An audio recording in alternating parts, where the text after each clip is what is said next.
시간에 아니면 끝나고 말씀해 주세요.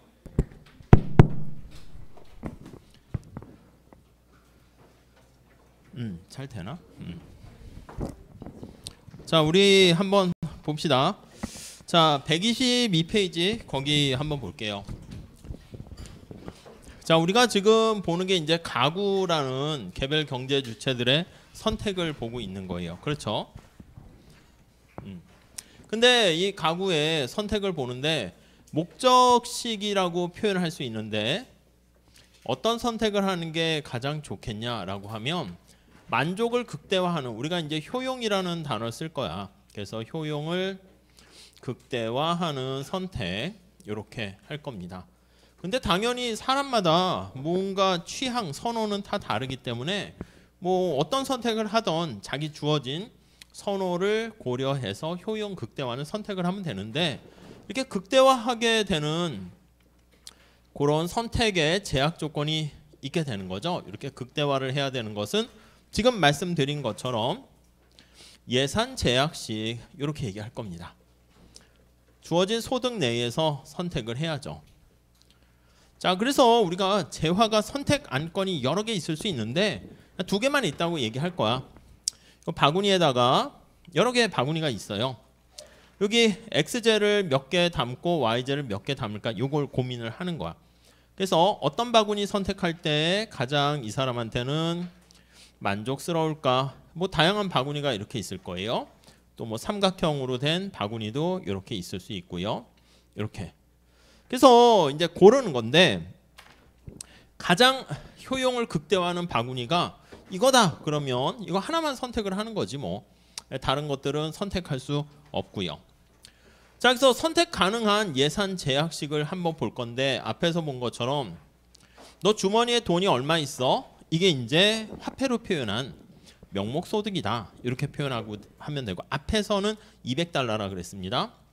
그 다음에 X제 앞에서는 외식이라고 그러면 그 가격 얼마야? 20달러다 그러면 20이라고 쓰면 되는데 그냥 PX라고 쓸게요. X제 몇 개 샀냐? 이렇게. 이게 이제 뭐냐면 20달러 하는 외식을 몇 번 했냐? 이건 X제에 지출하는 비용이죠. 그래서 X제에 지출하는 지출액 이렇게 될 거고요. 그 다음에 Y제도 돈을 쓸 수 있어요. 야, Y제 개당 얼마야? 아까 10달러 뭐 이렇게 재즈 클럽 가는데 Y 몇 번 갔어? 그게 Y제에 대한 지출액 이렇게 얘기할 수가 있겠습니다. 그래서 X제와 Y제에 대한 지출액, 이게 총 지출액이죠. 다 쓰는 거야. 만약에 다 쓰지 않고 200달러 중에서 180달러만 지출했다 그러면 여기 뭐가 남아요. 그게 이제 저축인 거지. 근데 우리는 저축은 없다 이렇게 얘기할 거예요. 얘는 명목소득이다 이렇게 해서 표현을 할 거고요. 200달러 이렇게 나타나고 있습니다. 오케이. 요건 이제 그래프로 나타낸 게 오른쪽에 있는 거 123페이지 보시면 되겠습니다. 그냥 일반화한 식으로 표현을 할게요. 여기 X, 여기 Y. 자, 만약에 Y를 하나도 안 샀어. 그러면 X는 최대 몇 개까지 할 수 있습니까? 하면 당연히 저 I 요거 소득이 얼마니? 근데 X 개당 얼마야? 요게 X축 절편이 되겠고요. 오케이? 그 다음에 여기 Y축 절편은 어떻게 되겠습니까? X가 빵이지. X에 0 집어넣으면 Y는 저 I를 PY로 나눠주는 거야. 그러면 I를 PY로 나눠주는 겁니다.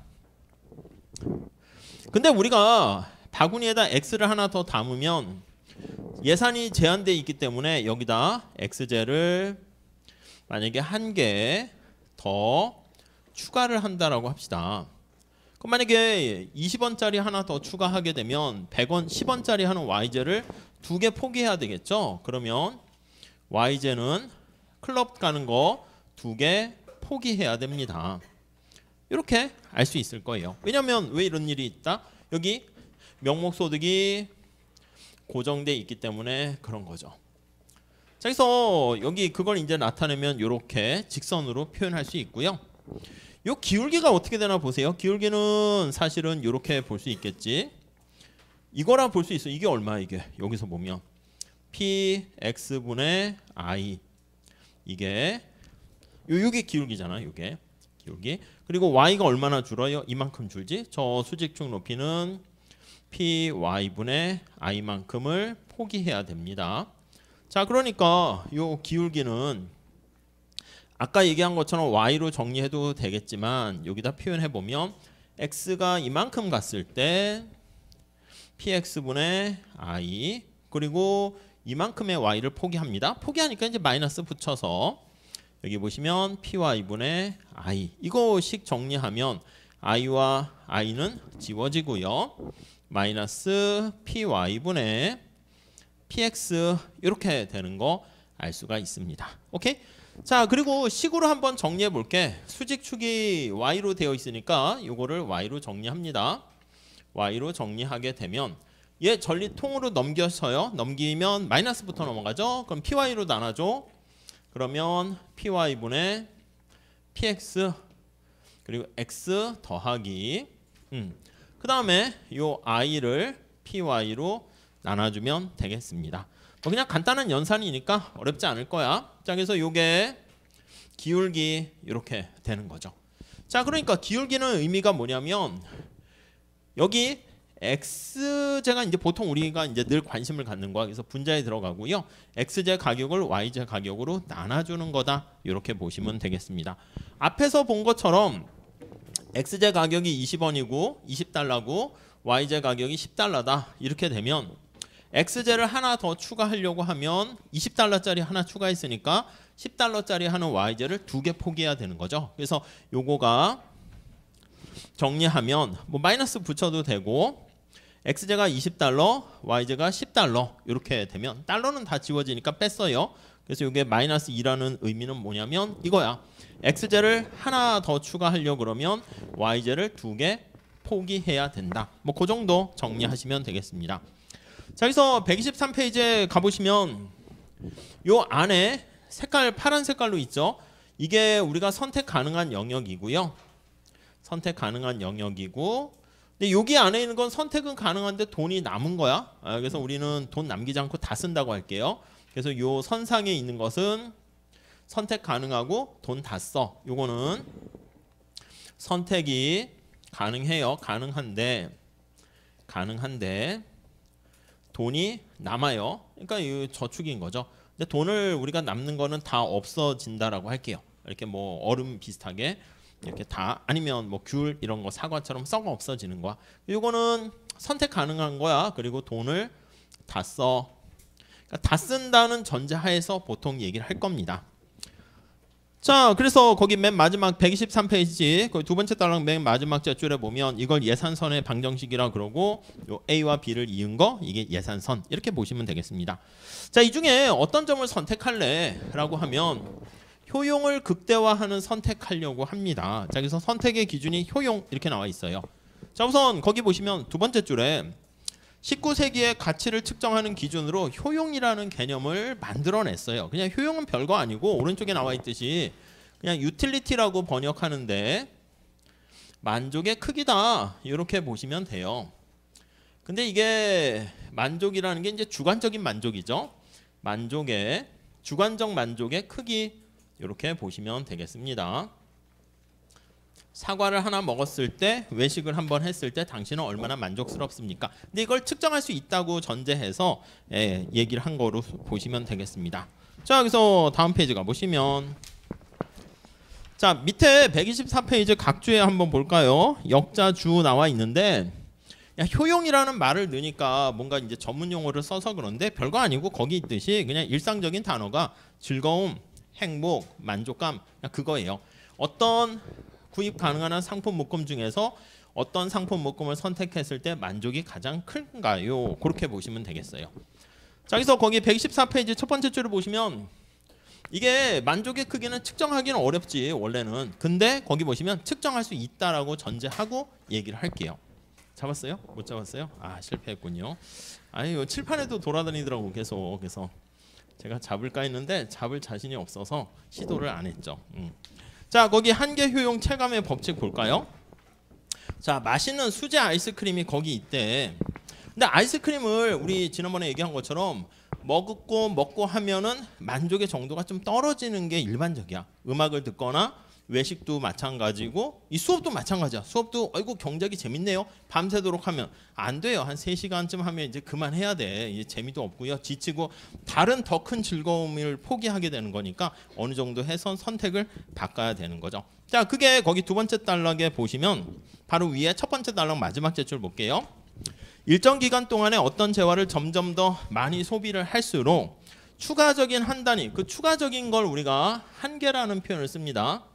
말 그대로 마진을 한 개 더 추가했을 때, 그 재화를 소비했을 때 거기서 얻게 되는 만족의 크기, 그걸 한계, 효용 이렇게 얘기할 겁니다. 오케이?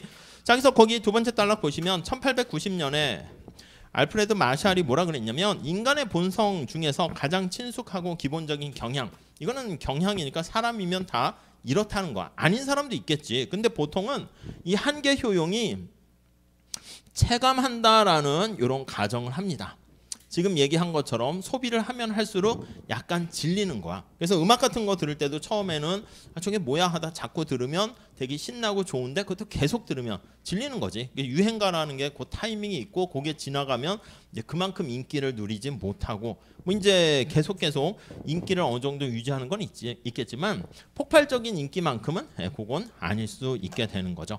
자, 그 정도 나와 있고 거기 보니까 세 번째 줄에 이런 한계 효용 체감은 생산물 시장이나 금융 시장이나 노동 시장, 그냥 인간의 행동이 다 어느 정도 그런 게 뒷받침되어 있다는 전제를 깔고 얘기를 할 거예요. 근데 아닌 사람도 있긴 있다고 그랬어요. 자, 거기 보니까 밑에 수치를 통해서 예로 설명합니다. 소비자 잉여할 때 비슷하게 보시면 되는데 거기 보니까 음악 클럽을 이제 방문을 합니다. 거기 보니까 프랭크가 컨트리 음악 공연을 가서 클럽을 매일매일 간다는데 클럽의 방문 횟수 한번 보려고 해요. 이거를 그냥 Q라고 써도 되고 XJ라 할게요. 아까 클럽은 Y였으니까 이때는 Y라고 할게요. X가 외식이었나? 그래서 한 번 갈 때, 두 번 갈 때, 세 번 갈 때. 자, 총 효용이라 할게요. 토탈 유틸리티를 합시다.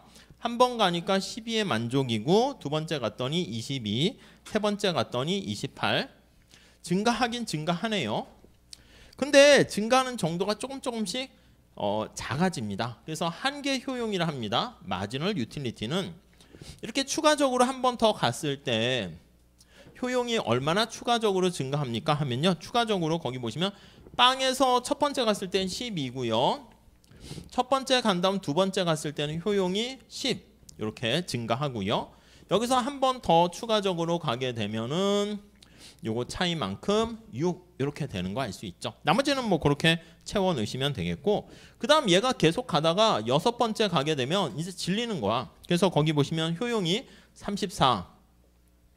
효용이 감소하는 쓰레기는 아닌데 5번 갈 때나 6번 갈 때나 만족의 증가가 없어요. 그러니까 더 이상 흥미를 느끼지 못하는 거야. 그래서 이렇게 추가적으로 증가하는 건 이때는 빵. 오히려 계속 더 가게 되면 마이너스가 될 수도 있긴 하겠죠. 근데 뭐 거기까지는 우리가 보통 얘기 안 하니까 한계 효용이 0보다 큰 경우를 가지고 얘기를 할 겁니다. 자, 오른쪽에 이걸 그래프로 그렸습니다. 그래서 125페이지에 보시면 총 효용이 점차 증가하긴 증가하는데 이 총 효용 그래프 이렇게 그리면 여기 Y라고 해야겠네. 클럽에 간 횟수 총 효용 보면 처음에 증가하다가 이렇게 증가하다가 여기가 34겠지. 다섯 번째 가면 34가 되고 그 다음 6번 가도 어떻게 돼? 6번 가도 효용은 더 증가하진 않습니다. 추가적인 효용의 증가는 스톱해서 일정하게 되고요. 밑에다 한계 효용을 그림으로 그립니다. 마지널 유틸리티 이렇게 해서 요 한계 효용은 요거 Y가 한 단위 증가했을 때 총 효용이 얼마나 증가하니 이런 식으로 수식으로 표현할 수 있을 거예요. 점차 감소하네. 그래서 나중에는 한계가 미분하는 거고요. 여기서 이제 접선의 기울기야. 이렇게 접선의 기울기. 그래서 접선의 기울기가 점차 작아지다가 여기서는 평평하게 되는 거 알 수가 있어요. 그래서 점차 이렇게 감소하다가 다섯 번째 가면 이렇게 빵 이렇게 되는 거. 여섯 번째가 빵이죠. 여섯 번째가 되면 더 이상 증가하는 게 없다. 이렇게 보시면 되겠습니다. 이렇게 마이너스. 자, 그 정도 정리하시죠. 자, 그래서 거기 그림 바로 밑에 볼까요? 125페이지. 이게 뭐 이상한 게 아니라 우리 현실에서도 많이 볼 수 있다는 거야. 거기 보니까 첫 번째 줄에 한계 효용 체감의 현상은 영화 상영 기간이 한정돼 있거나 무한 리필 음식점이 장사가 되는 이유. 야, 무한이면은 어떻게 공짜로 이게 사람들이 먹는 게 한계가 있죠. 뭐 찌양이나 이런 뭐 먹방 유튜버들 모아서 가면 망할 수 있겠지만 근데 보통은 어느 정도 먹으면 배도 부르고 계속 거기 식당에만 있는 거는 좀 이제 치르는 대가도 신경 써야지. 뭐 계속 맛있는 거 공짜라고 먹고 있을 수는 없잖아. 다른 걸 포기해야 되니까 어느 정도 가면은 이제 뭐 산책을 할까 해서 나오게 되겠죠. 그래서 거기 나와 있는 것처럼 프로 스포츠가 시즌제인 경우 이해 가십니까? 무조건 계속 봄, 여름, 가을, 겨울 24시간 계속하면 사람들이 질리니까 어느 정도 하다가 선수 보호 차원에서도 쉬는 것도 있지만 관중들이나 이런 사람들도 좀 보다가 다른 일 하다가 다시 와야지 또 이제 즐거움을 또 팍 느끼게 되는 거지. 그러니까 여러분들도 뭐 관심 있는 걸 하긴 하는데 그걸 또 계속 유지하려면 다른데 뭐 취미나 다른 거 하다가 그쪽도 다시 하고 뭐 등등 잘 이렇게 스위치하는 그런 것도 필요하겠죠. 자, 밑에 효용 극대화를 위한 소득 배분 한번 볼게요. 자, 프랭크가 한 주에 몇 번 컨트리 클럽을 가는 게 제일 좋을까 지금 고민을 합니다. 소득 첫 번째 줄 보시면 소득, 클럽의 입장료, 선택 가능한 한 대안 이런 것들도 신경을 써야 되는 것이고요. 자, 그래서 무료라 해서 뭐 계속 다 하는 건 아니죠. 다음 페이지 가보시면요, 표가 나와 있는데 그 표를 좀 잘 염두에 두세요. 요 관련된 그 연습 문제가 뒤에 또 많이 있어요. 근데 별거 아니고 여러분 생각해 보세요. 시험 보기 이제 얼마 안 남았어. 10시간만 여러분들한테 주어져 있어요. 10시간을 어떻게 투자할까 지금 고민이야. 이제 1시간을 어디다 배분할까 고민하는데 경제학 과목이 있고 또 무슨 과목이 있다 할까? 뭐 경영 과목이 있고 또 만약에 철학이라는 과목이 있다고 할게요. 철학. 이렇게. 글쎄 뭐 이제 앞으로는 챗 GPT 같은 AI 과목 이런 것도 막 생겨야 되지 않을까요? 놀랍더라고요. 요즘 이래저래 써보는데 아는 친한 교수님이 그분은 이제 나이는 연세는 정년퇴임할 나이인데 갑자기 뒤늦게 왕성하게 막 뭐 공부하는 걸 좋아해가지고 지금 우즈베키스탄에 가 있어요. 거기서 교수로 약간 하면서 논문도 원래 이제 젊었을 때 막 연구하다가 그다음 아이고 나 이제 그만할래. 보통 이제 테뉴어 받고 정교수 되면 다들 게을러지는데 그분은 갑자기 이제 뒤늦게 막 연구의 붐이 막 이렇게 막 생기셔가지고 그래서 뭐 러시아도 갔고 해서 우즈베키스탄에 있는데. 그다음 이제 우리나라에 잠깐 논문 발표하려고 이제 오셨고, 그다음 이제 대만에 가서 발표하시고 다시 또 우즈베키스탄에 간다고 하더라고요. 근데 이제 수업을 지금 못 하게 되니까 고민을 하시는 거야. 그래서 휴강은 했는데 미안해서 PPT를 그냥 거기다가 올리기에는 뭐 애매하고 해서 제가 그러면 애매하니까 요즘 뭐 인공 목소리 같은 거 하는 거랑 뭐 이런 거 있잖아. 그래서 거기다가 이제 그 뭐 미시경제 파트를 해가지고 막 이렇게 수식 있고 뭐 행렬 있는데 그걸 거기다가 입력해가지고 야 이거 영어로 대본 좀 한번 강의하듯이 해줘봐 이렇게 했거든요. 다 해주던데 영어도 이렇게 해서 영어도 잘하죠. 저보다 100배 1000배 잘해가지고 그렇게 해서 목소리 더빙 입혀가지고 이렇게 PPT 넘길 때 탁탁탁 말로 했더니 그분이 보고 아니 이런 게 있어 하는데 저도 놀랐고요. 막 아주 이제 발전 속도가 되게 빠른 것 같아요. 나중에는 뭐 그냥 이런 강의도 대학 강의 다 없어질 것 같아. 뭐 이게 뭐 하는 겁니까? 아무튼 그렇게 해서 챗 GPT에 물어보면 그냥 알아서 그냥 다 이렇게 해주고 야 이 책에 뭐 아무튼 뒤에 연습 문제도 가끔 한번 해서 야 정답 뭐야 하면은 아직은 좀 그렇지만 잘 이렇게 해주는 것 같아요. 그래서 늘 지금 많은 학교라든가 뭐 이렇게 교육계에 있는 분들도 챗 GPT 때문에 이게 뭐가 어떻게 교육 현장이 바뀔지 막 이제 고민인 거죠. 그러니까 그걸 좀 발빠르게 좀 잘 어떻게 잘 해야 되는데 아무튼 쉽진 않아요.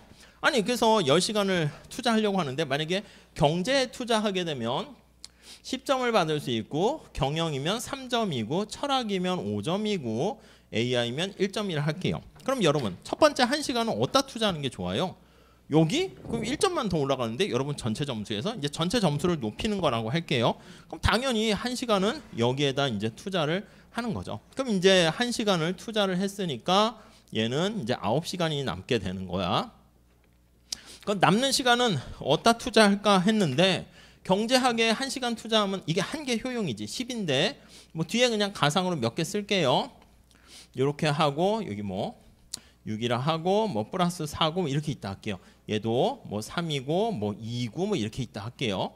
얘도 뭐 3이고 2고 1이고 이렇게 있다 할게요. 그럼 이제 첫 번째 시간은 어디에 해야 되냐면 여기 하고요. 그 다음 시간은 여기? 아니요. 그래도 여기 8점 올라가는 게 총점이 이제 중요한 거. 그러니까 얘가 낫고 세 번째 시간은 얘한테 투자하는 게 낫고 네 번째는 얘한테 투자하는 게 낫고 다섯 번째는 얘한테 투자하는 게 낫고 여섯 번째, 일곱 번째, 여덟 번째 똑같으니까 여기 투자하는 게 낫고 그 다음에 아홉 번째, 열 번째 이렇게. 그럼 10시간을 1시간씩 쪼개가지고 어떻게 투자하는 게 좋습니까? 라고 하면 그 1시간을 가장 나에게 행복을 증가시킬 수 있는 데다가 투자를 하는 거죠. 그러니까 매 순간 이렇게 선택을 하는 거예요. 지금 이 원리도 마찬가지예요. 그래서 거기 보시면 표에 6-3 표에 정해진 주당 예산에 배분해서 한 주간 클럽을 갈 수가 있고요. 여기서 이제 칠판에 그림을 그려야 되니까 뭐 경제, 경영 두 과목만 있는 것처럼 클럽 갈까,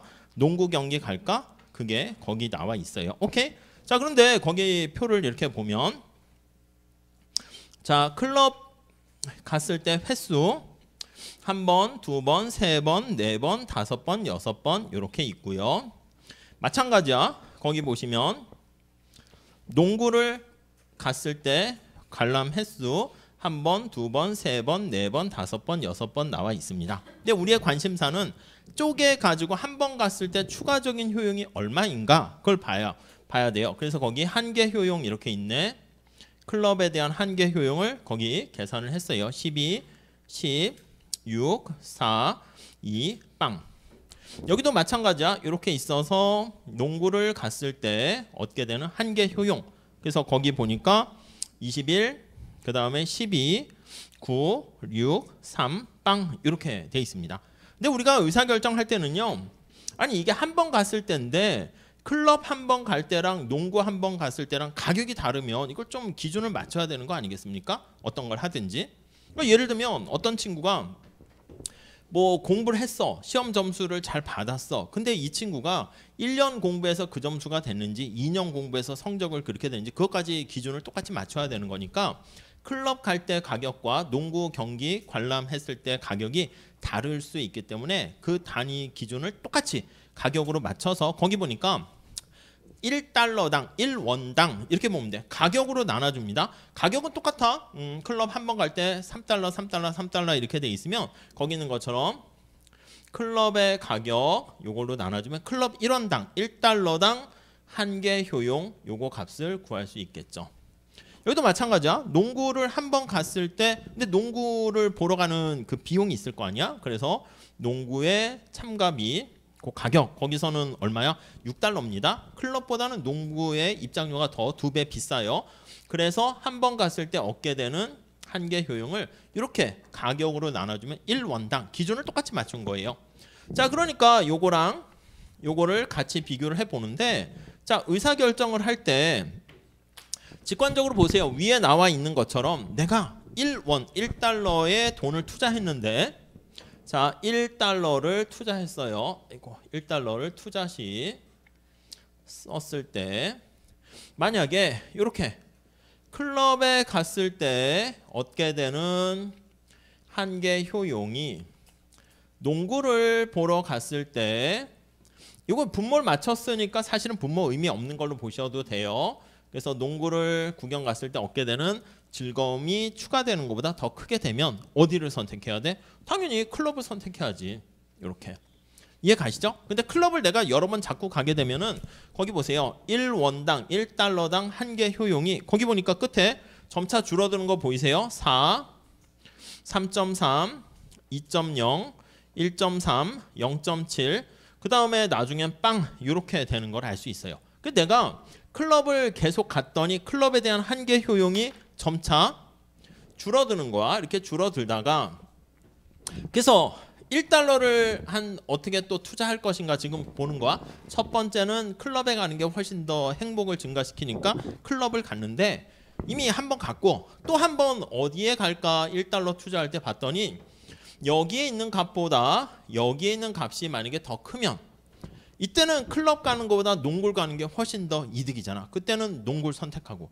그러니까 내가 저기 나와 있는 10시간을 투자한다 그랬을 때 하나씩 이것도 마찬가지야. 내가 쓸 수 있는 돈을 클럽과 농구에 투자를 조금씩 할 때 이게 언제 가장 최적이 됩니까 하면 소비할 수 있는 그 예산 제한 내에서 선택해야 되는데 자 거기 얘기가 바로 그 얘기야. 근데 이게 뭐 잘 읽어보시면 되는데 글밥이 되게 많아가지고 정신이 없어요. 그래서 위에 표를 보시고 밑에 내용은 천천히 읽어보신 다음에 그 다음 위에 표 내용이 이해가 되면 밑에 글은 이렇게 자질구레하게 볼 필요까지는 없어요. 자 그래서 거기 내용 두 번째 126페이지 두 번째 단락에 한번 보시면 효용 극대화하기 위해서 시간을 두 활동에 적절하게 나누려고 하는 건데 한계 효용을 비교해요. 그래서 한계 효용이 어디가 더 큰가? 1원당 같은 1달러당 그렇게 해가지고요 나타내는. 그래서 맨 마지막 제줄에 보시면 지금 두 활동에 드는 그냥 단순 한계 효용이 비교하기는 좀 그렇고 해서 비용까지 고려해야 되니까 맨 마지막 제줄에 지출하는 달러당 한계 효용을 비교하게 되고요. 그래서 오른쪽 가볼게요. 127페이지의 결론. 그래서 결론은 최적 선택할 때 결론은 어쩔 때가 최적입니까 하면 거기 보시면 모든 재화를 비교할 때 지금 재화가 XY 두 개만 있다고 해요. 요거 두 개 같을 때 이렇게 같을 때 1원당 가격으로 나눈 거야. Y 이렇게 만약에 Z도 있으면 Z까지도 똑같이 하면 돼. Z가 있으면 Z까지 해가지고 이렇게 보시면 되겠습니다. 근데 이제 우리는 칠판에 그림 그려서 표현하려고 두 개만 있는 걸로 얘기를 할 겁니다. 자, 그래서 거기 중간에 식 있죠? 효용 극대화 공식. 그래서 MUX는 XJ 마지막 한 단위 소비로부터 얻게 되는 한계 효용이고요. MUY도 마찬가지고 그래서 가격으로 나눠줬어요. 그래서 밑에 효용 극대화해 주는 공식이 이게 바로 효용 극대화 공식이다. 이렇게 보시면 되겠어요.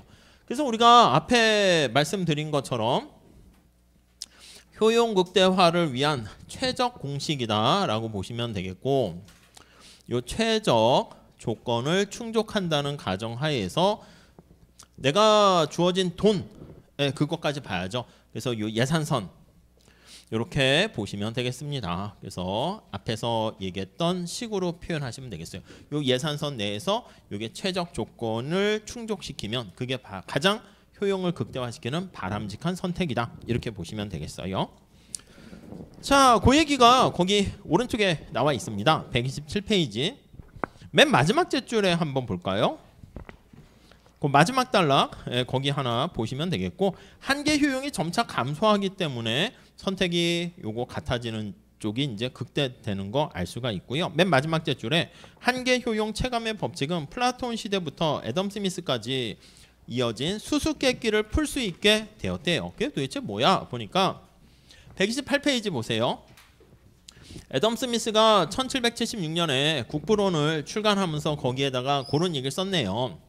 아니 물과 다이아몬드의 역설 이렇게 표현하는데 우리 생활에 꼭 필요한 물은 시장에서 가치가 되게 낮고요. 다이아몬드가 가치가 높단 말이지. 다이아몬드가 쓸 수 있는 거는 별로 없어. 거기 박스 바로 밑에 유리를 절단하는 데 사용되기도 하지만 그렇게 많지는 않습니다. 근데 왜 이런 일이 발생하는가? 그게 바로 한계 효용 원리에 따라서 우리가 볼 수 있겠다라고 보시면 되겠습니다. 왼쪽에 물과 다이아몬드의 역설 이렇게 나와 있겠죠. 그 정도 정리하시면 되겠어요. 자, 그래서 우리가 이 한계 효용이 체감하잖아. 그래서 감소하는 밑에 보세요. 감소하는 한계 효용과 우하향하는 수요 곡선 이렇게 나와 있어요. 그래서 우리가 수요 곡선이 우하향한다라는 걸 그렇게 설명할 수 있어요. 우리 전에 이게 XJ라 하고 이렇게 수요 곡선 우하향한다 그랬죠. 수요 곡선을 해석할 때 뭐라 그랬냐면 소비자 잉여할 때 내가 요거 하나 소비할 때 이게 바로 최대한 얼마까지 돈을 낼 생각이 있습니까? 그거를 나타냈어요. willingness to pay라고 했는데 이게 바로 한계 효용이다라고 보시면 되겠죠. 자, 그래서 밑에 그 한번 보시면 128페이지 첫 번째 줄에 한계 효용 체감의 법칙은 사람들이 한두 가지를 구매하는데 소득을 전부 사용하지 않고 여러 종류의 재화나 서비스를 분산 구매하는 이유를 또 설명합니다. 우리가 앞에서 말씀드린 것처럼 클럽만 계속 가고 여기 농구 경기를 보러 가지 않는 것보다 클럽만 계속 가게 되면 한계 효용이 체감해서 질린단 말이야. 그러니까 골고루 소비했을 때가 가장 효용이 높다. 뭐 그런 것들을 알려주는 것이죠. 그게 또 수요 곡선이 우하향하는 이유이기도 하다. 이렇게 나와 있습니다. 자, 오른쪽에 그림도 나와 있는데 각각 거기 보시면 외식의 횟수야.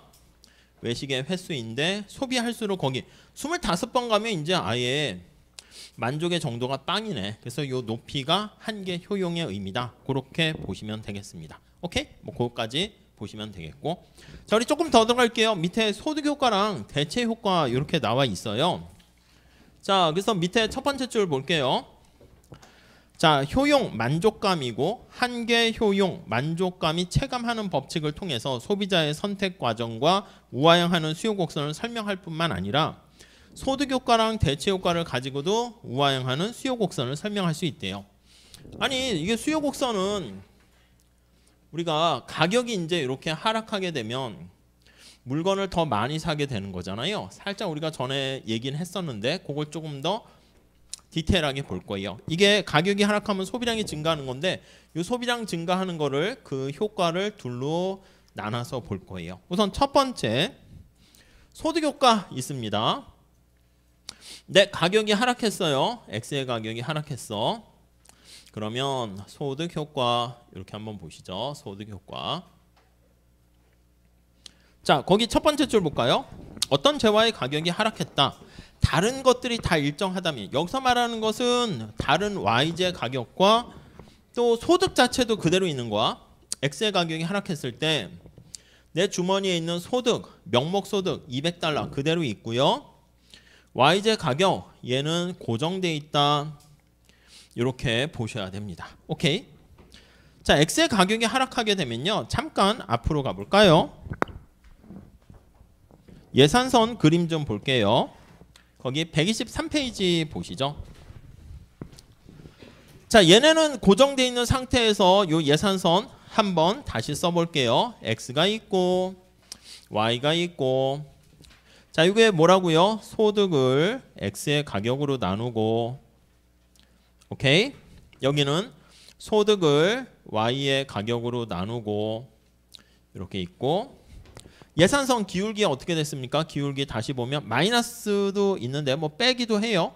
Y의 X 이렇게 돼 있습니다. 자, 그러면 천천히 보세요. X의 가격이 하락하면 얘는 어떻게 돼요? 얘는 고정돼 있다니까. 왜냐면 여기 다른 것들은 소득과 Y의 가격은 고정돼 있기 때문에 얘는 고정돼 있는 이렇게 상태이고요. 소득은 고정됐지만 여기 X 가격이 하락하게 되면 여기 선택점이 쭉 이렇게 늘어나는 거 아시겠죠? 이렇게요. 이렇게 늘어나고요. Y의 가격은 그대로인데 X의 가격이 이렇게 하락하게 되면 기울기는 완만하게 되는 거 알 수가 있겠습니다. 네, 이렇게요. 이해되시죠? 그럼 예산선이 이렇게 되는 거야. 이렇게. 자, 우리가 앞에서 예를 든 걸로 하면 200달러가 있는데 20x 더하기 10y 이렇게 x가 이제 외식의 횟수인데 20달러였거든요. 근데 가격이 하락했다 할게요. 그러면 내 주머니에 있는 돈은 그대로인데 xj의 가격이 하락했어. yj의 가격과 소득은 그대로인데 자, 그러니까 뭐만 달라졌나 보세요. 다른 거는 그대로 있는데 이렇게 x의 가격만 하락했습니다. 요 기본 예산식 처음에는 익숙하지 않을 수 있는데 이렇게 다시 써요.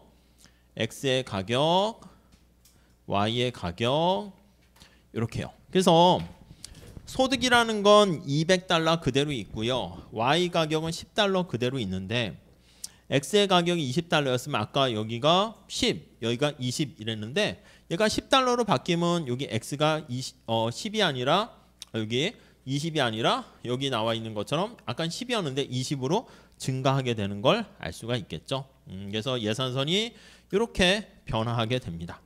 자, 그러면 첫 번째 여기서 뭘 우리가 알 수 있냐면 여기는 아까는 선택할 수 없었잖아. 여기 빗금집 파란 색깔은.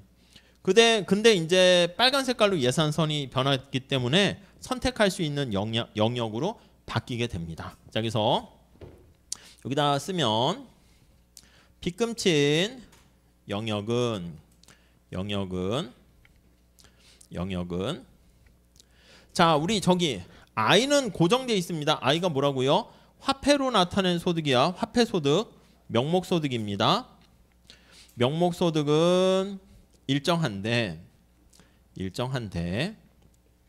자, X의 가격이 하락했습니다. X의 가격이 하락해서 하락으로 아니 내 주머니에 소득은 그대로 있는데 가격이 하락하니까 선택 가능한 영역이 선택 가능한 기회집합이죠. 영역. 이걸 뭐라고 하냐면 이걸 실질소득이라고 해요. 선택 가능한 진짜 소득이야. 영역인 실질소득이라 합시다. 실질소득. 레알 인컴이라 합니다. 진짜 소득이 되는 거죠. 이거는 상품 개수로 표현한 소득이야. 얘는 어떻게 해요? 증가한다고요. 증가. 이렇게.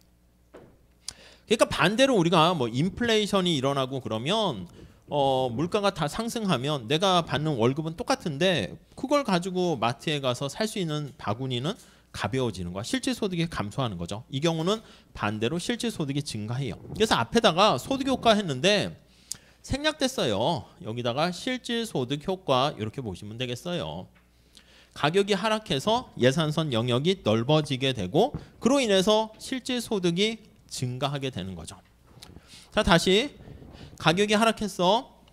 실질소득은 증가했습니다. 실질소득이 증가했어요.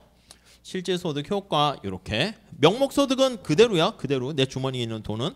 그래서 예산선이 넓어지게 되니까 이 재화가 물론 우리 지난번에 본 것처럼 정상제라고 하면 열등제인 경우는 좀 달라지는데 보통 정상제라 하죠. 외식과 농구 경기 뭐 소득이 증가하면 더 많이 소비하지 않겠습니까? 그러면 X의 소비가 증가한다. 이렇게 볼 수 있겠죠. 자, 그래서 우리가 요 경로가 하나 있어. 그래서 가격이 하락했더니 구입 가능한 영역이 증가했어요. 명목소득은 그대로인데 그래서 X의 소비량이 증가했다.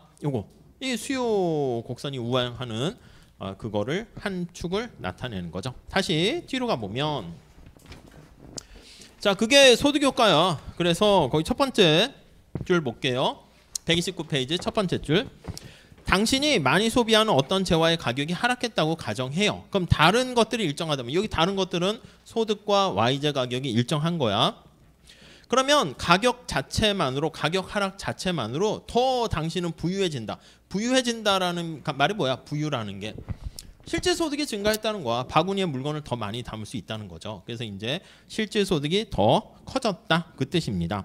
가격이 떨어진 재화를 전과 똑같은 양을 구매한다면 내가 가격이 떨어진 재화를 이전과 똑같이 내가 X0를 구매했다 그럴게요. 그럼 여기는 Y0라 할게. 그러니까 더 많이 증가하니까 이거 옆으로 측정할 수도 있고 위로 할 수 있는데 이렇게 이만큼 내가 Y1이라 할까? Y1 X 소비량이 그대로 있는데 예산선이 이렇게 바뀌니까 Y제가 Y0에서 Y1으로 이렇게 더 많이 구입할 수 있게 되었죠. 이게 바로 우리는 실질 소득이 증가했다는 걸 표현을 한 겁니다. 오케이. 자, 그래서 거기 129페이지 세 번째 줄 다시 보시면 가격이 떨어진 재화를 전과 똑같은 양만큼 구입한다면 소득 중 일부가 남았어. 이전까지는 이게 내가 돈을 다 쓰는 거였어. 파란 색깔 예산선에서. 근데 가격이 하락하니까 이게 돈 쓰고 빨간 색깔로 바뀌니까 이 안에 있으니까 돈이 남아요. 남는 거 버려지는 거니까 Y제를 이만큼 더 살 수 있게 되겠죠. 오케이? 물론 이렇게 해도 돼. X제를 이전보다 Y제 소비량이 똑같을 때 더 많이 이렇게 살 수 있으니까 우리 실질 소득이 얼마나 증가했습니까? 그걸 측정할 때 이렇게 수직거리로 측정할 수 있고 나중에 이건 미시경제학에서 할 건데 수평거리로 측정할 수 있고 물론 이렇게 대각선거리로 할 수 있는데 이건 뭐 기준이 둘 다 있으니까 보통 수평, 수직 그 두 가지로 보통 얘기합니다.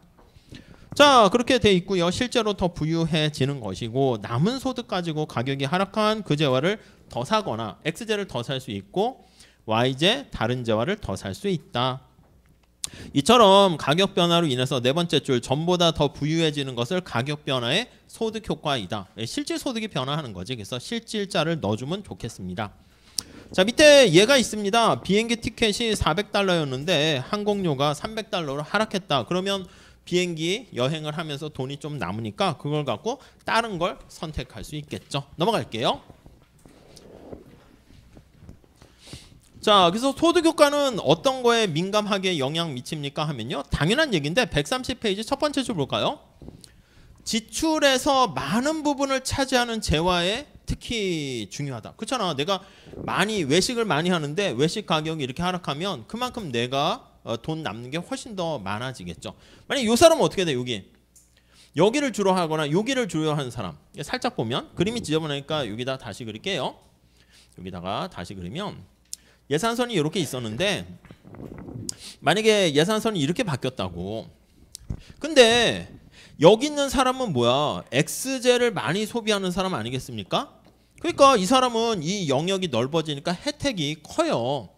오, 나 X제 많이 소비하고 외식을 되게 즐기는데 가격 하락이면 혜택이 크고, 여기는 소비하긴 하는데 X제보다 Y를 많이 소비하는 사람 혜택이 작겠지. 예산선 영역이 넓어지는데 혜택이 좀 작다라는 걸 알 수 있어요. 그래서 여기는 혜택이 작고요. 이렇게.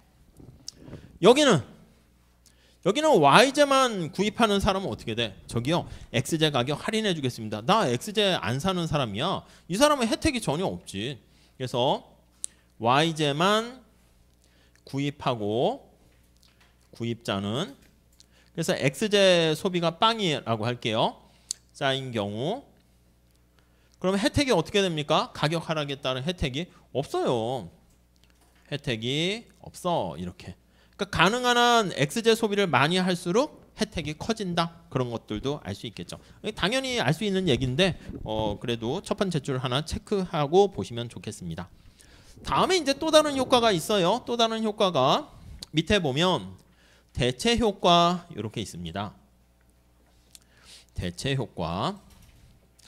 자, 이거는 두 재화 X, Y가 서로 우리 보완 관계랑 대체 관계 이렇게 우리가 했었었죠. 대체 관계는 내가 약간 서로 경쟁 관계에 있는 거야. 콜라와 사이다 이렇게 보시면 되겠어요. 그래서 내가 콜라랑 사이다 어떤 걸 먹어도 저는 상관없는데 콜라 가격이 싸졌어. 그럼 사이다 대신에 더 싸진 거 소비하는 게 훨씬 더 나은 거 아니겠습니까? 그 대체 효과는 우리가 X를 할까? 외식을 즐길까? 아니면 농구 경기 갈까? 아니 클럽 갈까? 아니면 농구 경기 갈까? 내가 여가 즐기는 두 가지 수단인데 농구 티켓이 아니 클럽 티켓의 가격이 하락한 거야. 그러면 어떻게 돼? 상대적으로 농구 가는 것보단 더 싸진 걸 선택하는 게 나한테 유리하겠지. 그래서 거기 첫 번째 줄 보시면 가격 하락이 가구를 더 부유하게 만든다는 것은 전체 이야기의 일부이다. 지금 그거는 소득 효과만 얘기하는 거고 이게 있다는 거야. 첫 번째 줄에 어떤 재화의 가격이 하락하면 그 재화는 다른 재화에 비해서 상대적으로 더 저렴해진다. 그래서 대체 효과는 상대적이야.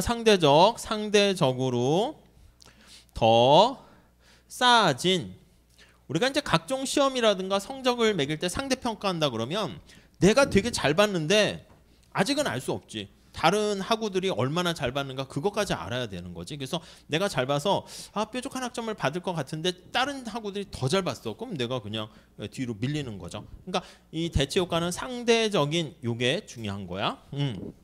그 상대적으로 더 싸진 재화에 대한 소비를 증가시킨다. 이렇게 보시면 되겠습니다. 아니 Y제 가격은 그대로 있는데 X제 가격이 싸졌어. 그럼 당연히 싸진 X제를 소비하는 게 훨씬 더 나한테 유리한 거죠. 그래서 X의 소비량이 증가합니다. 자, 여기서 가격이 하락했을 때 가격이 하락이라는 쇼크가 발생했습니다. 충격이 발생했는데 여기 나와 있는 것처럼 두 개 효과를 같이 우리가 합쳐서 이게 총효과를 할 수 있겠죠.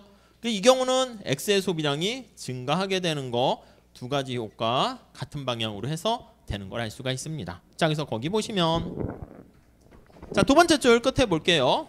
소비자는 그 재화를 그것의 대체제보다 더 좋아하게 되고요. X제 가격이 하락하면 가구는 세 번째 줄 XJ의 대체제를 멀리하고 싸진 XJ를 더 많이 사고 상대적으로 비싸진 YJ를 멀리하는 거야. 소비를 줄이는 거지. 그래서 XJ를 더 많이 사는 방향으로 구매 패턴을 바꾸는데 이것을 가격 변화의 대체 효과라고 한다. 네, 오케이. 그 정도 보시죠. 밑에 그 비행기 티켓 싸져가지고 나타난 설명 읽어보시면 알 수 있을 것 같습니다. 자, 세 번째 단락 볼게요. 소득 효과랑 대체 효과를 구분하기 위해서 다음 두 가지 상황이 동시에 발생했을 때 어떤 영향이 미치는가? 예, 그거에 대한 얘기. 이 두 가지 나눠서 보게 된다는 것입니다. 네, 그래서 대체 효과랑 소득 효과 요걸 통해서요. 마지막 단락 한번 볼까요? 소득 효과랑 대체 효과는 이에 대해서 무엇을 알려주는가? 우리 오른쪽 표에는 가격이 상승하는 것도 나와 있어요. 근데 뭐 그거는 반대로 얘기하는 거니까 그냥 가격 하락하는 거 그거 하나만 우선 좀 잘 보시고 상승은 반대로 생각하시면 되겠습니다. 자, 마지막 단락 다시 볼게요. 130페이지 마지막 단락. 소득 효과랑 대체 효과는 수요 곡선에 대해서 무엇을 알려주는가? 소득 효과, 대체 효과 둘 다 일반적으로 가격과 수요량 간의 관계가 이 반대 방향으로 작동한 거잖아요. 얘가 하락했더니 쭉쭉쭉쭉쭉 가서 얘가 증가했어. 그래서 이걸 반대 방향으로 작동했다. 그래서 마이너스 관계다. 이렇게 얘기를 합니다. 오케이? 그러니까 우리가 얘를 기준으로 보는 거 아니야? 얘를 기준으로 보면 같은 방향이니까 플러스 착각할 수 있는데 옛날엔 그렇게 보기도 했어. 근데 자꾸 헷갈리고 하니까 막 암기를 하다 보니까 그냥 통일을 해가지고 얘를 기준으로 보지 않고 소득 효과 할 땐 얘 이전에 소득이 왜 증가했냐 하면 얘 이 시작이 근원이 얘잖아. 그러니까 얘가 밑으로 갔는데 요 효과로 올라갔네. 그래서 마이너스 관계 이렇게 얘기하고요. 얘가 싸져가지고 싸진 재화를 많이 소비했네. 그래서 얘도 마이너스 관계. 그렇게 해서 이 경우는 지금 둘 다 마이너스 관계다. 이렇게 얘기를 하게 됩니다. 오케이? 그 정도 봐주시고. 자, 그래서 수요 곡선이 우하향한다라는 거 나타내주고 있습니다. 네, 그거를 오른쪽 표에 이렇게 정리를 해주고 있습니다. 자, 131페이지 다시 첫 번째 줄에 보시면 휘발유 같은 경우에는 많은 가구의 예산에서 차지하는 비중이 크기 때문에 휘발유 가격의 변화에 따른 소득 효과는 좀 클 것이고 지금 이런 얘기하는 거야. 휘발유를 많이 사용하는 경우다라고 하면은 또 가격도 좀 비싸고 그러다 보니까 지출 금액이 크고 하니까 여기 나와 있는 것처럼 대체 효과가 크게 되는 거, 소득 효과가 더 크게 되는 거 그런 것도 알 수가 있겠고요. 그 정도 보시면 되겠습니다. 자, 그렇게 봐주시죠. 자, 그 다음에 이제 밑에 스토리를 조금 바꿔가지고요. 노동에 대한 의사결정. 잠깐 좀 쉬었다 할게요. 잠깐 좀 쉬었다가 노동에 대한 거랑 저축에 대한 거 같이 연결해서 볼게요. 잠깐만 쉬었다 하겠습니다.